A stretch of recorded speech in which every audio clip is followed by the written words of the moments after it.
在出事的头一天晚上，吴三桂派人悄悄找到了吴应奇。父王命你连夜快马赶来，有何急事？王爷问二公子，在永历帝的遗物中，可否见过一把金钥匙？有。卑职奉王爷之命，请二公子立刻将金钥匙交给卑职，用这把假的金钥匙调包。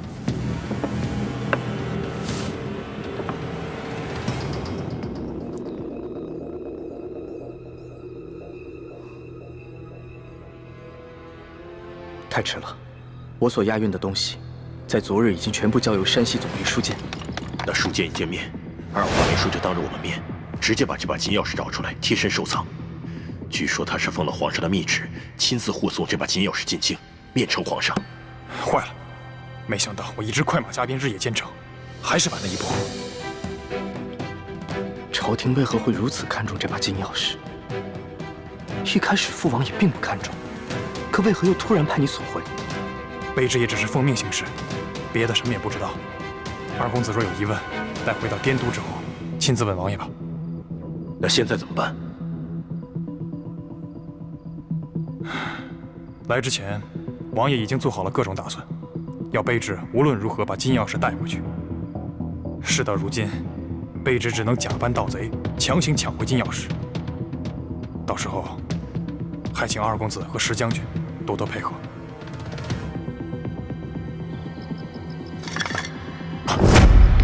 谁？紧接着第二天，舒剑就遇刺了。石青红率着手下假作抵抗，我和叶师弟自然也不会真的出力。舒剑虽然是个好将领，精通兵法，却武功平平，而吴三桂派来的一帮杀手们，个个武功高强，不一会儿就将舒剑带的200精兵杀得七零八落。看来，吴三桂已经知道了金钥匙的秘密，否则不会派人连夜追回。只可惜他万万料想不到，我们赶在舒剑之前就已经调包了金钥匙。他们不惜劫杀朝廷命官，担了天大的干系，却只找回一把假钥匙。这倒是个好机会。康熙跟吴三桂本来就彼此猜忌，我们正好可以借此机会激化他们的矛盾。那舒剑伤势如何？他一直昏迷不醒，但还强撑着一口气。千万要留心舒剑伤势的变化，同时留心舒婉心是否出现。如果有意外的话，马上联系我们，千万不能让康熙提前得到消息。我明白。原本你拿到金钥匙，我和叶师弟就准备趁着给舒剑寻找良药的机会不辞而别。可如今出了舒婉心这个变故，我们也只能再回到吴应奇的身边了。辛苦你和叶师弟了，我们这边就不如你们那边顺利了。好不容易找到了铜匣，又被人调了包。关于明珠谷的内奸，我和叶师弟也想了很久，却不知该怀疑谁。以后大家行事要更加谨慎，如果有什么行动的话，一定要守口如瓶，千万不能让更多的人知道消息。好，我明白。大师兄，我该赶回去和叶师弟会合，再一起返回吴应奇的身边了，以免石青红起疑心。樊师妹，叶师弟为什么不来见我？他究竟去了哪里？我也不知，问他，他也没说。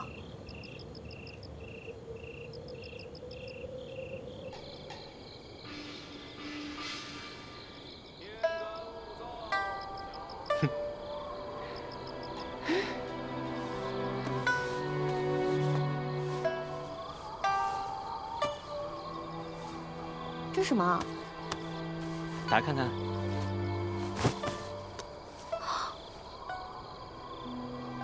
叶哥哥，你哪来的钱给我买这么贵重的东西啊？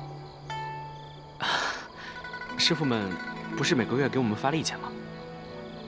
我都没舍得花，全攒起来了，攒了5年，终于攒够了。不行不行，这礼物太贵重了，我承受不起。哎呀，没关系，这不是下个月就到你的生辰之日了吗？我怕我赶不回来为你庆贺，所以就当生辰之礼，提前送给你了。你放心，我又不要求你回报我什么，你只要天天把它带在身上就好了啊。那你为什么非要给我买一个金镯子啊？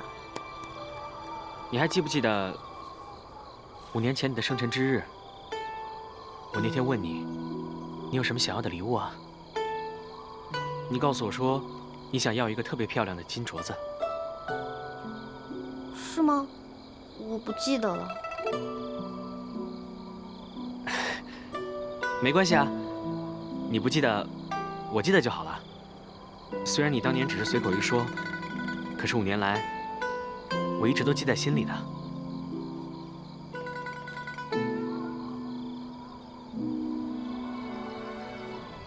你怎么了？你现在不喜欢金镯子了，还是觉得不够漂亮？没有没有，我觉得这个金镯子很漂亮，但是……哎呀，好啦，喜欢就好，喜欢我的一番心就没有白费。来，我给你戴上。不行不行，叶哥哥，这个我还是不能要。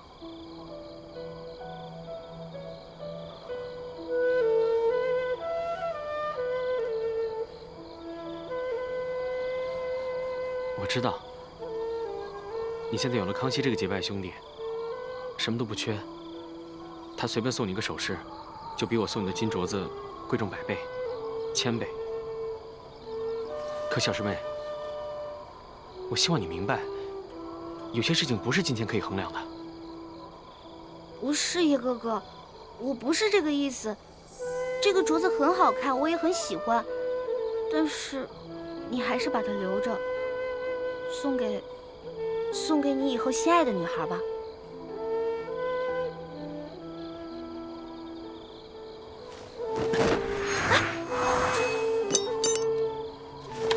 叶哥哥，你干什么呀？小师妹，这个金镯子是我买来送给你的，你不要，我也不会送给其他女孩。哎，叶哥哥。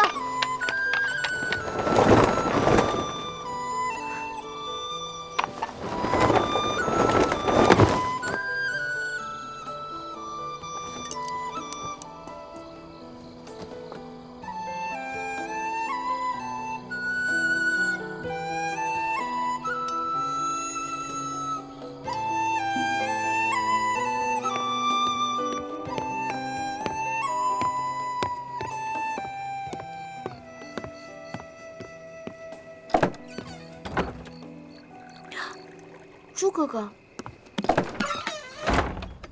朱哥哥，你怎么在我房间啊？我还没问你呢，这么晚，上哪儿去了？我就随便出去走走。是去见陌生了吧？你怎么知道的？我们从小一起长大，你是什么性子，陌生是什么性子，我能不了解吗？今天晚上，他只让樊师妹来和我接头，自己却不现身，我就疑心着，他一定是想趁我不在的时候，偷偷来找你。你们都说什么了？没说什么，他就是问候了我几句。就只有这些？只有这些。他就没有给你带点礼物什么的？没有，什么礼物都没有。每个月师傅就给我们2吊钱，他哪有钱给我买礼物啊？又不像咱们，可以在宫里捞捞油水什么的。那可不一定。最近几年，这个叶师弟变得十分吝啬，平时呢，连一个铜板都不舍得花。偶尔谷中兄弟们凑钱买酒喝，他总找借口不参与。他这么努力省钱，一定是为了你。下个月就是你生日了，他就没有准备什么生日礼物要给你吗？没有。哎，还说没有？这金镯子哪来的？朱哥哥，你这个人，明明你怎么什么都知道啊？根本瞒不了你。你呀，居然帮陌生来骗我！没有，我没有帮着他来骗你。我只是平时骗别人的时候，谁都听不出来，只有骗你，老是会找出我的破绽。我知道，你是不想挑起我跟陌生的矛盾，对吗？大家都是兄妹，他也只是疼爱我这个小师妹罢了，所以才给我买了一个小小的礼物。这还算是小礼物啊？这可是陌生对你的一片心呢。那如果你要是不喜欢的话，我不带他就行了。你愿意带就带吧。其实，默生对你的心意，我早就看出来了。但我自信，他夺不走你的。真正让我担心的，其实是另外一个人。时候不早了，你早点休息吧。明天一早还要赶路呢。嗯。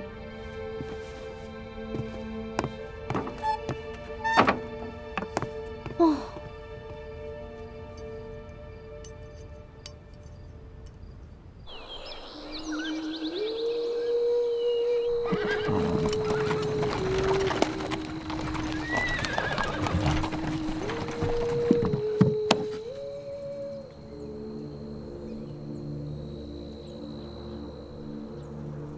主子，这口井也是干的。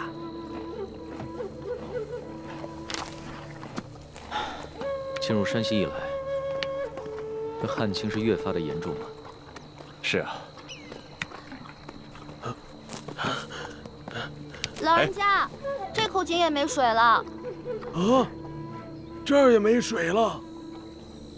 哎呀，这可咋办呢？老汉他的水早就喝光了，此去我女儿家中，这还有10几里路呢。老人家，我这儿还有一壶水，你先拿去吧。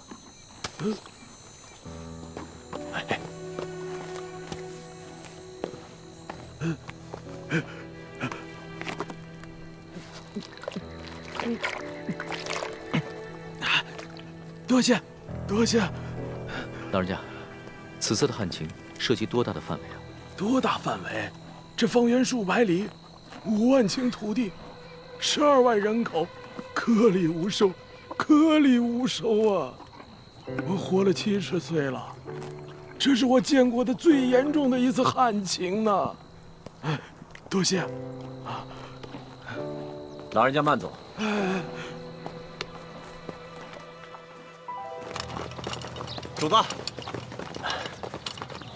启禀主子，这个小村庄有几十户人家，房子都挺干净的，咱们借宿没问题。只是这村子人烟稀少，好多房子都空着，显得有些诡异。为什么？这些民房都好好的，有一些一看还是新翻修过，怎么会没人住呢？是啊，房子是挺新的，就是没人住。也许这儿不久之前遭过匪患吧。这户院子里倒是有炊烟冒出来，应该有人，我去看看。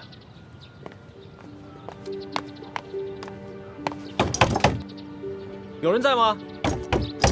官爷不必再催了，老夫就是死也要死在自家老宅子里。不是官爷啊！老人家，我们是过路的外地商客，错过了宿头，能否在这里借宿一宿？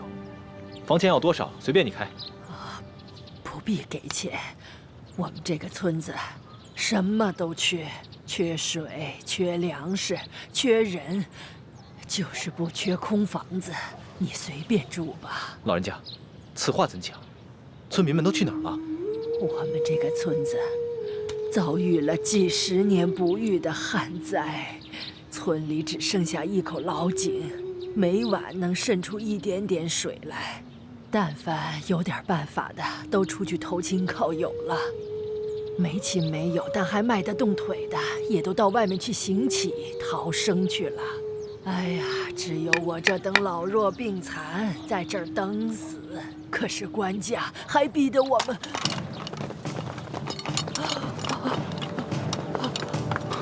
快保护主子！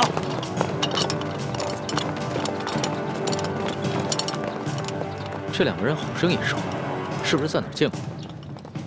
主子，这2个就是那日在客栈里调戏世淑姑娘的人，其中那个领头的把总还被主子教训过。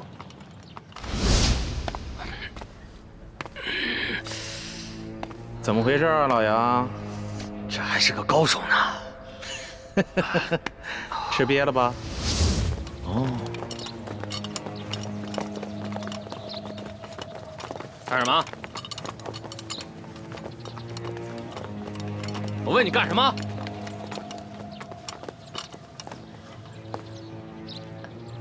杨婆子，我还正纳闷呢，就凭你不敢抗命啊？原来是有这么一门富贵亲戚。裘老板，你可别牵连无辜。老妇哪儿来的这等富贵亲戚？他们都是过路的客商，在我家借住一宿，明天就得赶路的。路过的客商，让我瞧瞧。哎，咱们是见过的是吧？啊？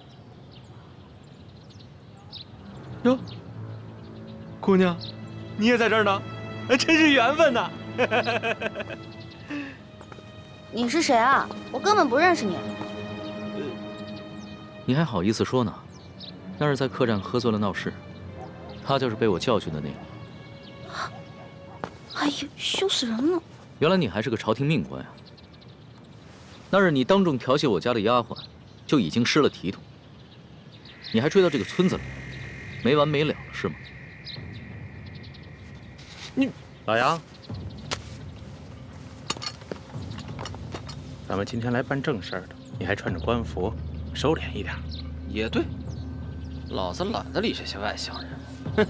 几位，老子是来办公差的啊！杨婆子，怎么着？今儿个你是搬呢，还是不搬呢？不搬，老夫就是死也要死在我自己的房子里面。你敢公然抗命是不是？你是不是不想活了？老人家，你是不是将房子作价卖给了他们？卖给他们？客官，这房子是老夫夫家留下来的祖产，房子后面还有几亩良田，老夫家祖孙几代人就靠这点良田生活。如今虽然不幸遭遇了旱灾，可老夫也舍不得变卖这个祖产呢。这个裘老板仗着官府里有人，随便给了仨瓜俩枣碎银，就要强行圈走咱们整村的房田地呀！你闭嘴！老不死！裘老板给你安置费已经是大发慈悲了，你还敢在这里计较或多或少的？你信不信我现在就捆了你？行了行了，杨婆子，圈地的文书是巡抚衙门发的，你向几个过路的客商诉苦，有用吗？可是在下听说，顺治爷曾下过明诏，废止圈地。几位是读书人吧？啊，哼，看着就像，带着那么一股子迂腐劲儿。古往今来，这皇帝总说王子犯法与庶民同罪，但谁曾见过哪个王子犯法真与庶民同罪？就算是在皇城根底下，那些王公大臣不也是一大片一大片的圈地吗？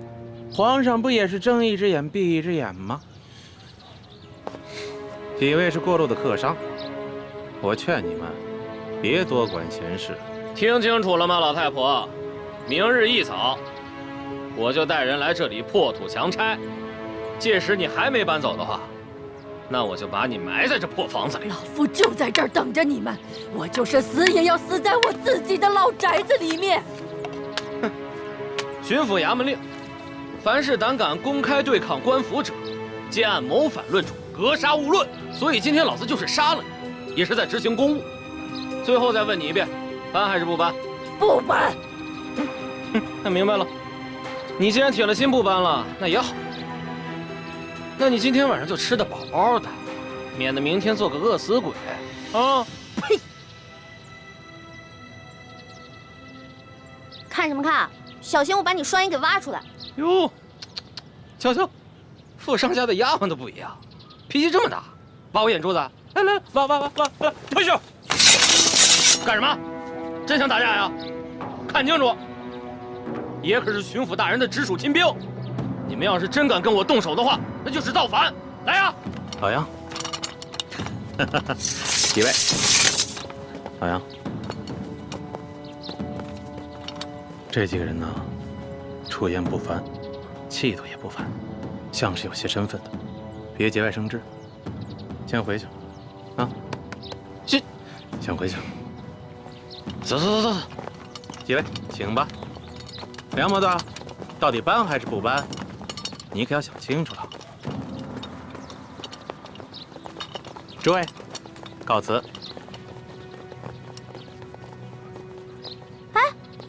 主子，这几个混账东西不给他们点教训啊！这些都是虾兵蟹将，没用的。老人家，再多吃点吧。不瞒你们说，我都半个月没见米香了。不怕你们见笑，我都喝了5碗了。老人家，听说这山西旱情已经惊动了朝廷，朝廷也已经拨了大批的赈灾物资，你们都没有分到吗？赈灾物资？哎呦，咱老百姓连1粒米都没见到过，一点都没有分到，1颗米粒都没见到过。老人家，我看你这儿冷锅冷灶的也有一段时日了吧？不是圈地有安置费吗？为何不拿这些安置费去买些粮食啊？别提安置费了，姑娘啊，不瞒你们说，就我们这样的地，按理来说，好歹1亩也值4、5两银子，可是上面他们只肯给1两啊！而且层层盘剥下来，有些关系的、运气好的，也只能拿到几钱呢。像我这样的老不死，就只能拿几个铜板。老人家，这圈地一事已经违反了朝廷的政令，你们为何不上告啊？告？去哪儿告啊？老夫的儿子先去县衙告状，被他们拉了出去，一顿毒打，还给他胡编了一个什么罪，被他们连打带吐。回来以后，连伤带气的，没多久就扔下老夫去了。老夫的孙子不服气，借了些钱去太原府鸣冤，也被巡抚大人当盗贼发配关外，至今未归，一去不回，还怎么告啊？还有这等事？这山高皇帝远的，这圈地的人可是个通天的人。通天是当朝的大红人鳌拜，你知道吧？听说过。山西巡抚刘德昭，他就是鳌拜的门生。还有那个圈地的裘老板，他就是刘德昭继娶的夫人的小舅子。您说还到哪儿去告啊？可是听说鳌拜不都已经被皇上给查办了吗？你知道吗？瘦死的骆驼比马大呀！鳌拜这些年提拔了多少门生亲信，他们都大权在握，盘根错节，连皇帝都忌惮他3分。不然为何皇上就只把鳌拜圈禁了呢？这官场上的事儿说不清，万一哪一天鳌拜东山再起，可怎么办呢？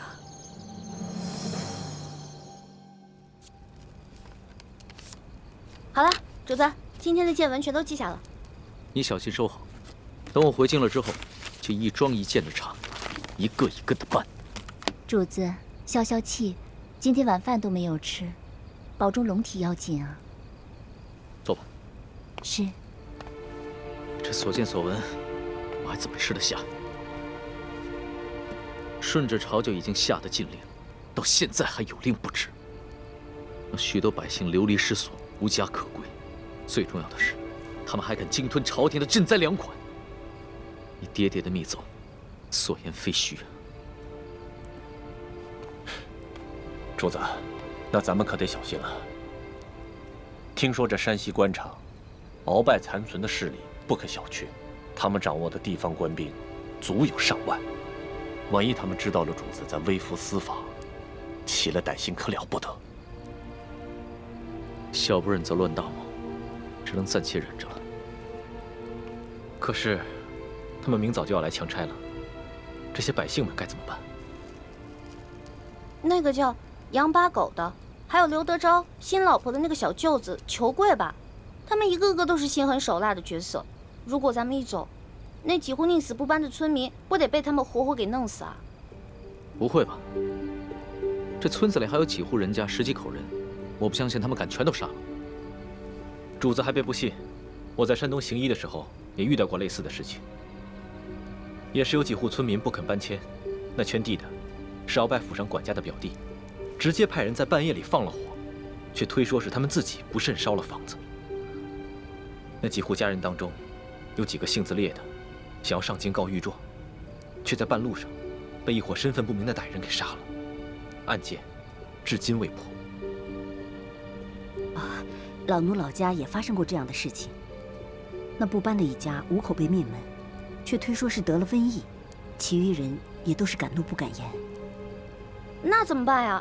咱们可得救救他们呀，不然咱们走了，这些老百姓不得被那些豺狼给吃了？可现在书剑伤势危急，我必须尽快赶过去看一看，听他详细汇报山西官场的情况。只有掌握了足够的证据，才能把这些豺狼一网打尽。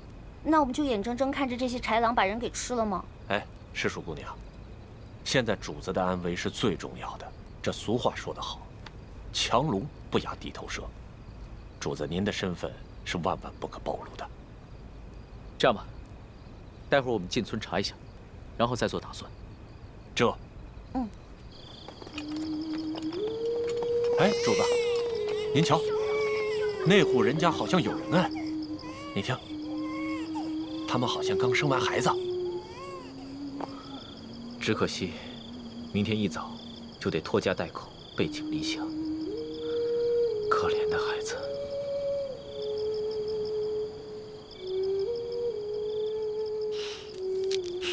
搜通，奴才在。把这个珠子送给他们的孩子，顺便打听一下他们家的情况。这。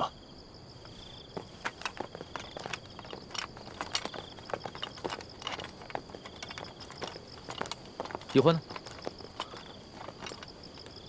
刚刚还在我身后呢。这丫头又乱跑。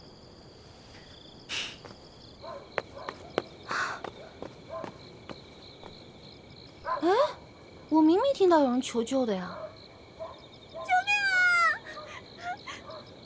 啊！快走！救命啊！站住！干什么呢你们？当兵的居然强抢民女啊！嘿呦，瞧这小脸够水的呀！要不一起带回去吧？舅老爷见了一定喜欢。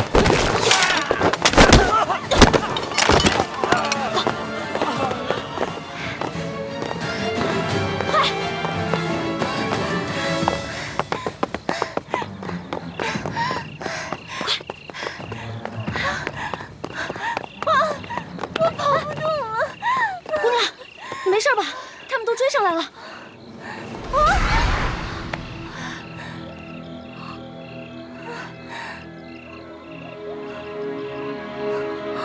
天哪，她怎么长得这么像徐姐姐？难道这舒婉欣逃跑1个月了，我们也想不明白她没有报官的原因。但是，她极可能已回山西老家去找她父亲舒剑了。哎呀，此处离太原府不远了。难道她就是从明珠谷逃出来的舒婉欣？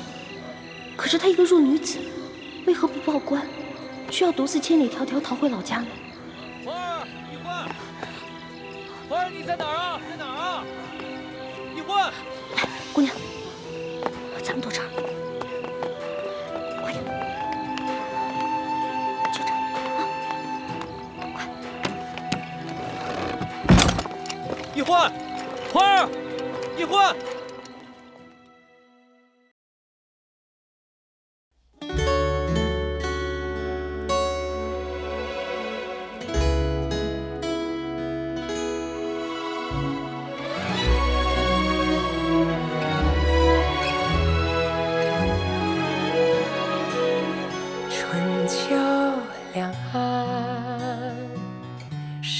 醉尽方可叹，一生的愿，将心留于人世间，受我乾坤。仙风女子在云端，花开之间。留蝴蝶掌心清泉，天与地开在眉间，叹千秋万事还原，心中细流回远方清泉。一首一声，路漫漫，天。